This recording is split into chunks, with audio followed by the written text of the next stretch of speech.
You're listening to the From Imposter to Empowered podcast. I'm your host, Jill Perrick, a business and mindset coach who specializes in imposter syndrome. If you feel like you're not as smart, capable, or worthy as you actually are, and that someone is going to find you out, then you've come to the right place. I went from being a struggling government worker, working my coaching business on the side, but feeling unworthy and burnt out, to making multiple six figures helping women overcome imposter syndrome so they too can sign clients, make bank, and have the business or career of their dreams.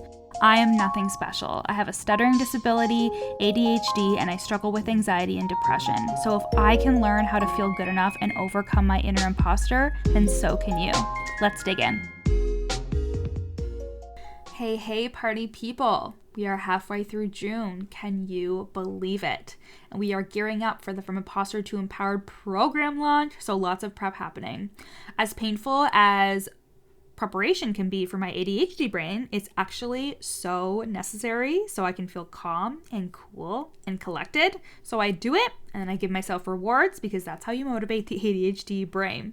So as we gear up for the launch, you can sign up for the waitlist and get $111 off the 333, so the $3,333 investment when you apply within the first 3 days of our launch in July. This is for a 16-week coaching program, group coaching program, to take you from imposter to empowered so you can confidently sign clients and stop letting imposter syndrome sabotage all of the success that is meant for you. So you can go to the link in my show notes to sign up for the waitlist. And I am taking one-to-one coaching clients for the rest of the year. This is a 6-month one-to-one coaching program with weekly calls and messaging access, all the courses on launching, mindset, energy management, all that good stuff, with all eyes on your strategy and mindset in your business to sign 4-figure coaching clients and create consistent income through your business by becoming your highest self, that empowered version of yourself. Book a sales call at the link in my show notes for that, if one-to-one is more your jam, you know what I'm saying? So today's episode is one that I am very excited for. If you follow me at Your Coach Jill on Instagram, I do these kind of daily, but not every day because I'm a human with ADHD and I forget. I do these card pulls of my deck. So I currently have the Crystal Unicorn Tarot deck by Pamela Chen, and I also have the Work Your Light by Rebecca Campbell, and that's an oracle deck. And I will use one of those decks and pull cards, and you as the follower get to choose A or B, and then I do a little reading for you on my story. So go to @YourCoachJill so you can do that with me. And I'm actually quite spiritual in my business practices. Even though I may seem very realistic, sarcastic, down to earth, grounded, which I don't think that you can't be when you're spiritual, but that always catches people off guard because I am so realistic and down to earth and sarcastic in real life. But I manifest. I fuck with manifesting and I write letters to the universe. And when I write my book or when I write letters or whatever to myself, I am very spiritual in my speaking. I feel like I'm channeling a lot of the time, right? When I was a kid, I would go and talk to God in our magical forest that was in front of our house, and we were not religious by any means. There was no reason for me to know anything about God, but I would go and talk to God. So I've always had a very spiritual relationship, and I love bringing aspects of that into my coaching. And I just think it's beautiful to be able to do that and ground things in thought work and belief work and working on yourself, because it just makes things more fun and it helps relieve the pressure and responsibility to always do and always hustle. And like I said, I can be quite spiritual. And I want to talk to you today about how I energetically call in clients all the time. And I'm going to spill some of my secrets as to how I do that. So I'm so excited for this episode. So, firstly, what the fuck do I mean by energetically attracting clients? This means that you are bringing people into your orbit and attracting them to your offers with how you feel and how you show up. Now, my clients, and people listening to this, I don't want to spin you out. I can literally hear my clients spinning out because having ADHD or being neurodivergent, having anxiety and or depression, these things affect how we feel. But feelings are fleeting. I'll talk about that later. They are states, and we are always shifting in and out of states.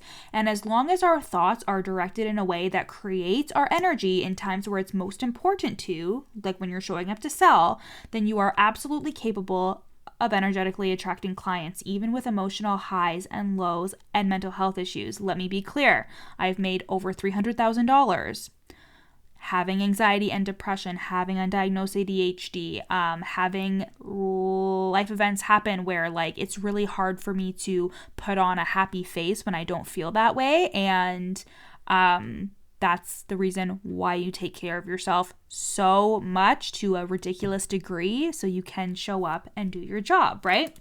So let's get into it.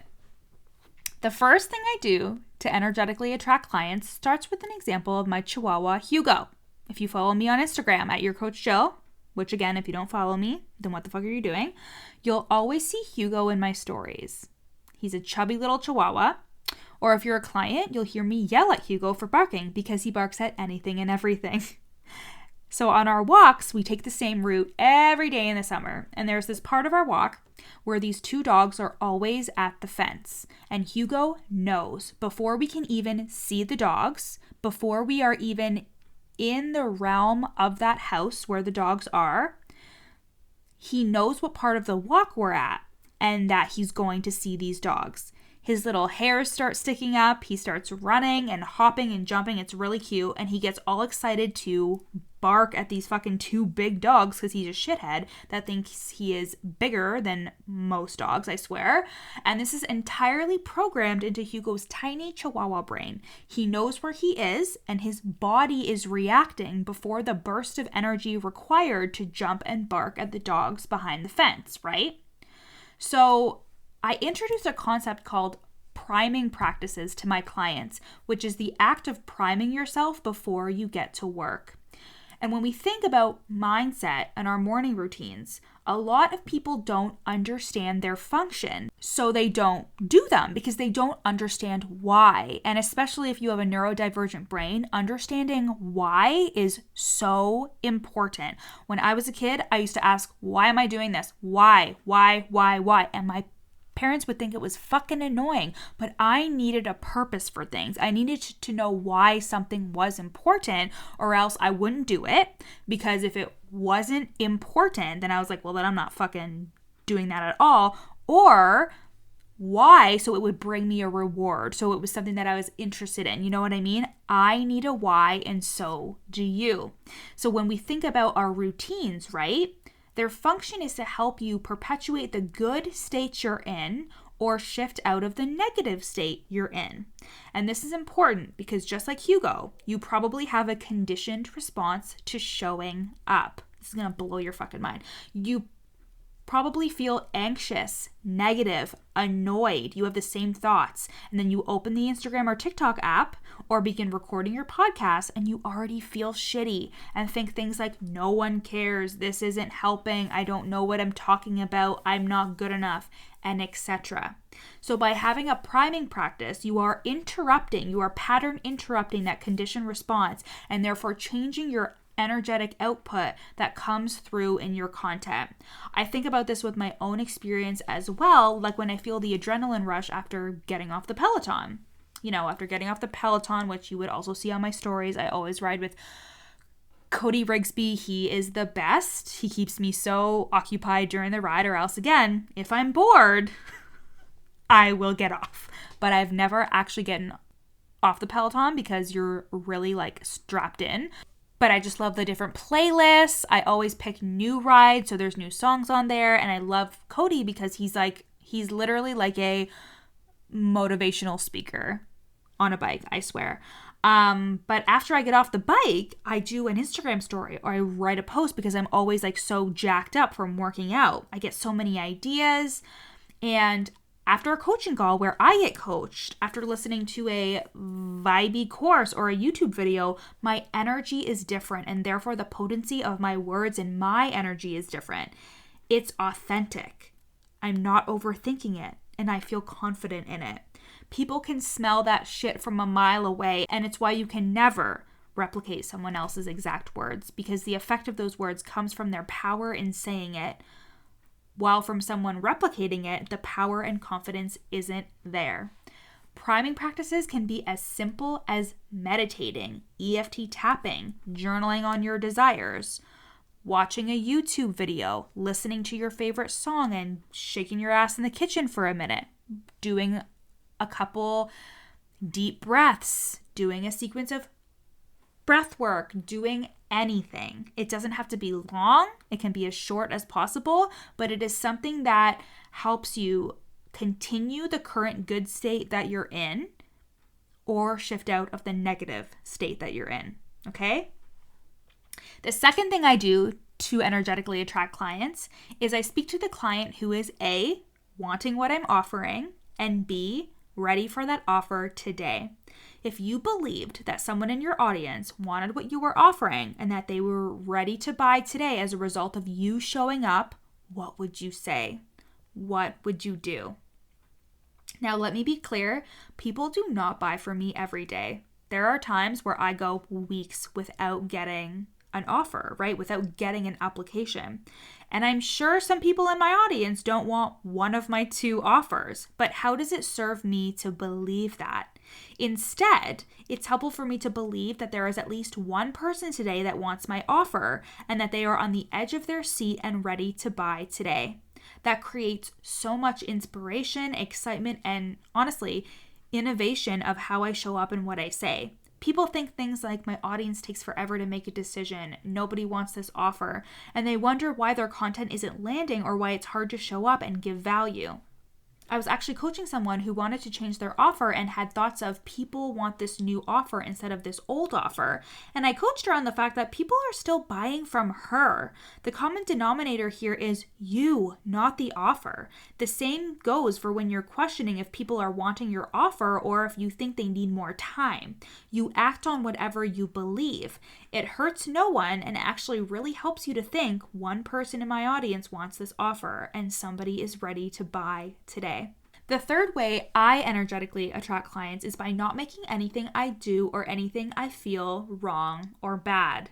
Easier said than done. I know I talk about this all the time with you guys, but it comes up often, so it doesn't hurt to repeat myself over and over again, because you will accomplish so much when you realize this. How you feel doesn't have to mean anything. You are allowed to struggle with your emotions. You are allowed to struggle with anxiety and depression. And the shame of experiencing those things will always be more painful than actually experiencing them and moving on. So to get specific, if I lay in bed all morning with executive dysfunction and feel depressed, I allow myself to do that, and I still believe I'm an amazing coach who can get my clients results. Just because I'm not perfect behind the scenes, you guys know that I'm not, it doesn't mean shit about who I am as a coach. Your emotions will linger longer when you shame yourself for having them. When you radically accept your emotions as they come without making them mean everything about you and your existence and the future of your business, because as you are neurodivergent, you're an overthinker by nature, and you are probably so existential where you're constantly thinking about yourself and your purpose, and that's what coaching will literally do to you. And this is hard, especially because we're used to hyperfixating on our emotions as neurodivergent people. But it's basically a mantra I have to repeat to myself every time I'm feeling emotional. This is okay. I am okay. This doesn't have to mean anything. I don't have to create stories about what this emotion means. That's another thing that I tell myself. That is seriously what my thoughts sound like in the moment when I'm crying or when I'm upset or when something's happening and I'm feeling emotional or when I'm just in bed and I'm like, fuck, I can't move. God, I'm feeling so like down and out. I just remember to repeat this stuff to myself. I am okay. This is okay. This doesn't mean anything. I don't have to create stories about what this emotion means. You need to drop the shame around your imposter-y thoughts and your shitty feelings, and it will make showing up so much easier because you're not grappling over if you should feel sad or not as a coach and what that means, right? And then the fourth and final way that I energetically attract clients is by behind-the-scenes authenticity. Meaning, I do the work behind the scenes of my business. I am in integrity with my work. I work on my mindset. I journal. I meditate. I pull cards. I do breath work. I practice what the fuck I preach. If you have time to show up on Instagram, you have time to work on yourself.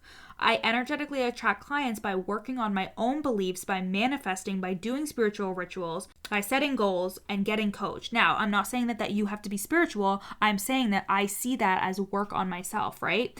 I never give up. I am relentless in my pursuit of this business, and I get to choose how I think about it.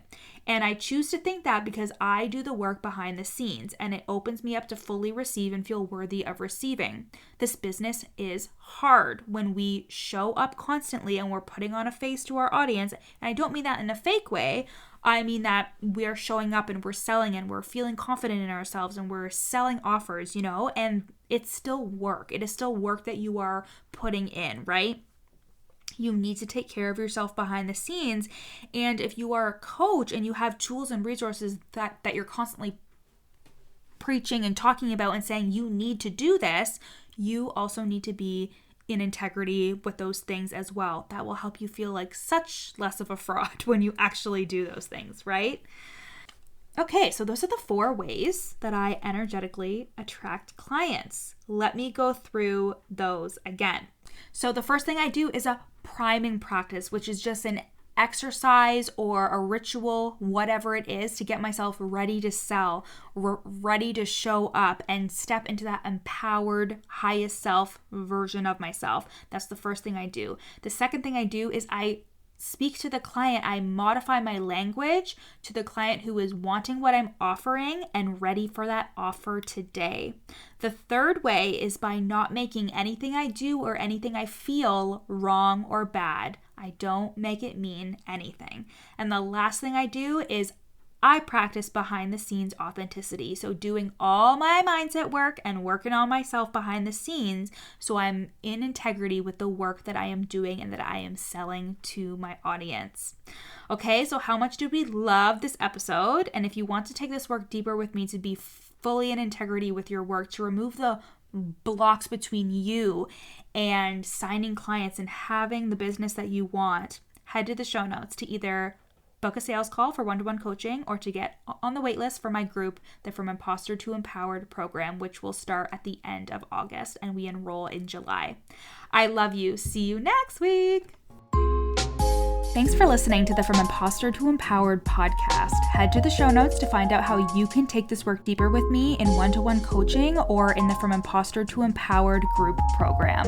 In the show notes, you'll also find a free 3-day challenge to start the process of overcoming your inner imposter. And once you're done with all of that, screenshot this episode and share it on Instagram, tagging me at your coach Jill so we can connect. See you next time.